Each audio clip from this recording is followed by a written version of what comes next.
Welcome to Mastering Couple Conflicts, 9 Effective Resolution Tips. Relationships are full of ups and downs, but did you know that unresolved conflicts are a leading cause of breakups?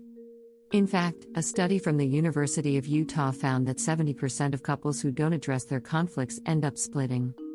Shocking, right? But here's the good news: conflicts don't have to spell disaster. With the right strategies, you can turn disputes into opportunities for growth and deeper connection. In this video, we'll explore 9 powerful tips to help you navigate and resolve conflicts effectively. From understanding each other's perspectives to setting healthy boundaries, we've got you covered. In Chapter 1, you'll learn the power of empathy and how seeing through your partner's eyes can transform your relationship. Chapter 2 will reveal the dangers of unspoken expectations and how to communicate openly about them. And in Chapter 3, we'll dive into emotional check-ins, a simple yet powerful tool to keep your relationship healthy and strong. Are you ready to master the art of conflict resolution and build a happier, healthier relationship? Let's get started. Chapter 1: The Power of Perspective, Seeing Through Their Eyes. Understanding your partner's perspective is key to resolving conflicts. Empathy plays a crucial role here. Did you know that studies show couples who practice empathy have a 30% higher satisfaction rate in their relationships? It's true. To start, try to see the world through your partner's eyes. Ask yourself, how would I feel in their situation? This simple question can shift your approach completely. John Gottman, a renowned psychologist, emphasizes that couples who try to understand each other's emotions are more likely to stay together. So next time, pause and listen without interrupting. Show genuine interest in what your partner is saying. You might be surprised at how much this helps. Another effective method is to practice reflective listening. This means repeating back what your partner said in your own words. It shows you are engaged and trying to understand their feelings. For example, if they say, "I feel ignored when you're on your phone," you might respond, "It sounds like you feel left out when I'm distracted by my phone." This can make your partner feel heard and valued. Empathy also involves recognizing that your partner's experiences and feelings are valid, even if you don't understand them completely. Avoid dismissing their emotions. Instead, acknowledge them. Say things like, "I see this as really important to you." This helps build a bridge of understanding. Chapter 2: The Silent Saboteur, Unspoken Expectations. Unspoken expectations can silently sabotage relationships. They create invisible pressures that lead to conflicts. Many couples don't realize they have different expectations until it's too late. Research from the University of Denver shows that discussing expectations can reduce conflict by 40%. Start by identifying your own expectations. What do you assume your partner should do or understand without being told? Make a list. Then, encourage your partner to do the same. This helps bring these hidden assumptions to light. Once you have your lists, share them with each other. Be honest but kind. This is not about blaming but about understanding. You might say, "I always expected you to take out the trash because that's what my parents did." This can open a dialogue about your backgrounds and why you have certain expectations. It's also crucial to regularly check in with each other about these expectations. As life changes, so do our needs and assumptions. Set aside time every few months to revisit and discuss your expectations. This keeps your relationship aligned and reduces the chances of conflicts arising from unmet expectations. Remember, it's about compromise and mutual respect. If your partner's expectation feels unrealistic, discuss it openly. Find a middle ground where both of you feel comfortable. For instance, if one expects daily phone calls and the other finds it excessive, agree on a frequency that works for both. Chapter 3: Emotional Check-ins, The Pulse of Your Relationship. Regular emotional check-ins are vital for a healthy relationship. Think of them as taking the pulse of your partnership. According to research, couples who frequently discuss their emotions are 50% more likely to feel connected and satisfied. Set aside time each week for a check-in.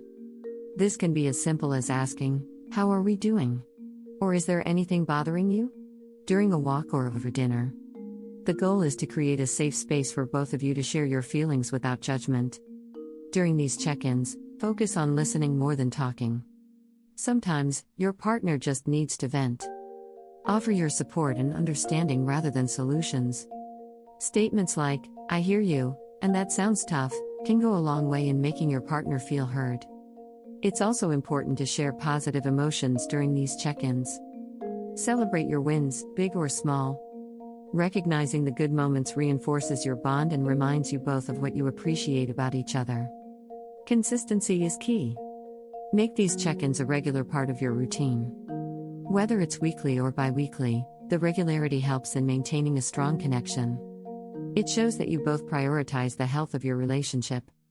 Remember, these check-ins are not about digging up problems but about maintaining open communication.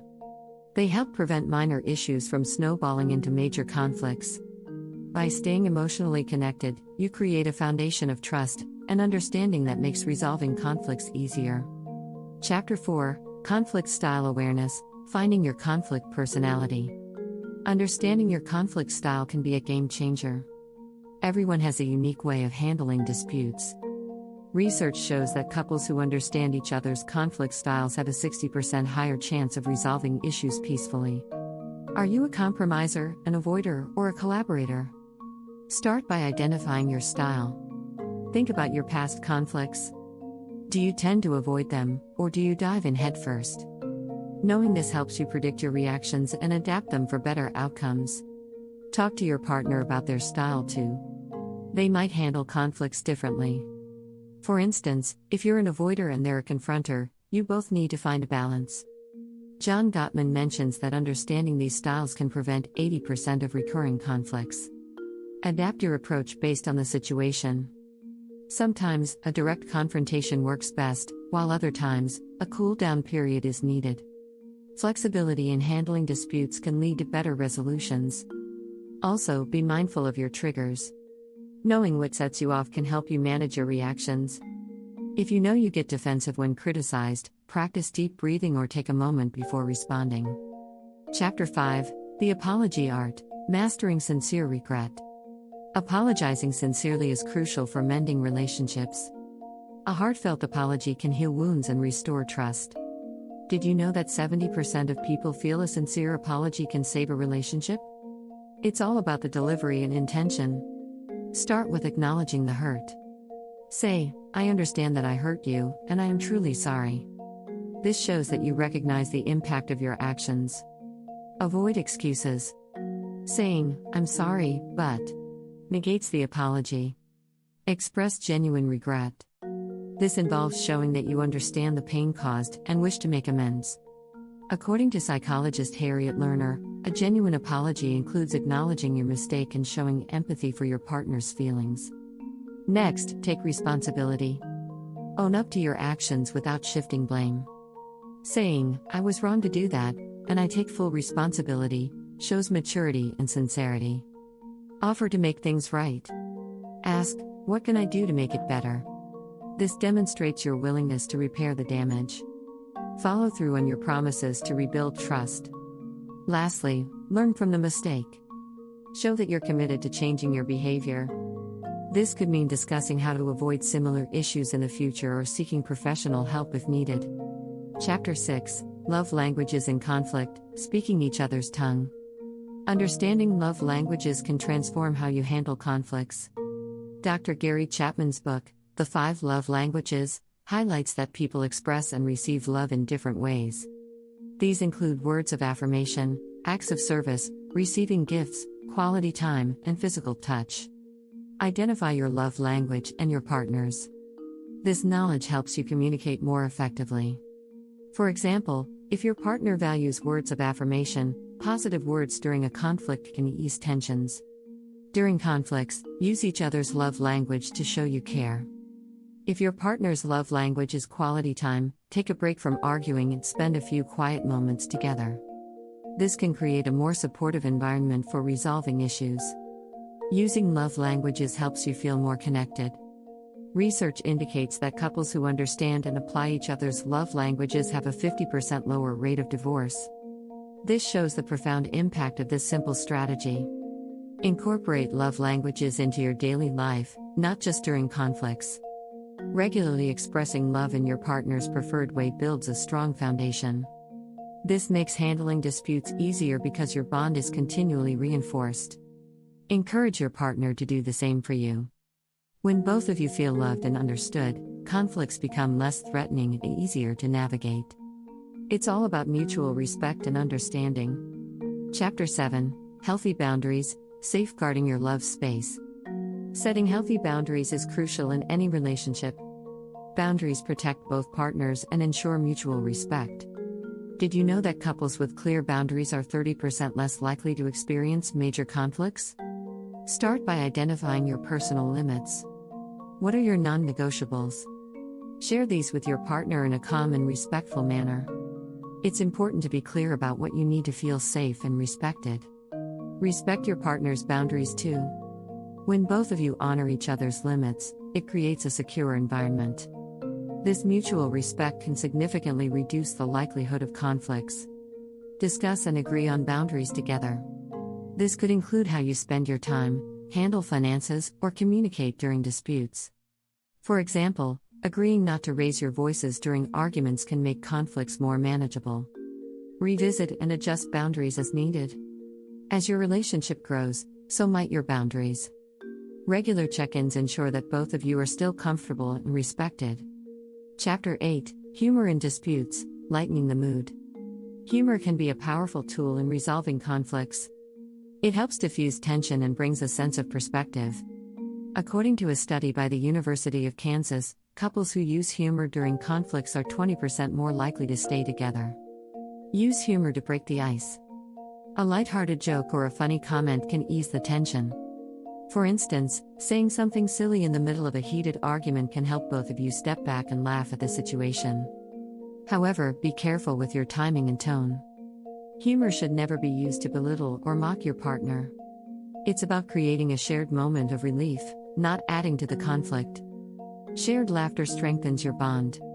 It reminds you both that you're on the same team. This camaraderie can make resolving conflicts easier because you're approaching the problem together. Create inside jokes. These shared moments of humor can be a go-to strategy during conflicts. They serve as a reminder of your unique connection and the joy you bring to each other's lives. Chapter 9: Growth Mindset, Turning Conflicts into Growth Opportunities.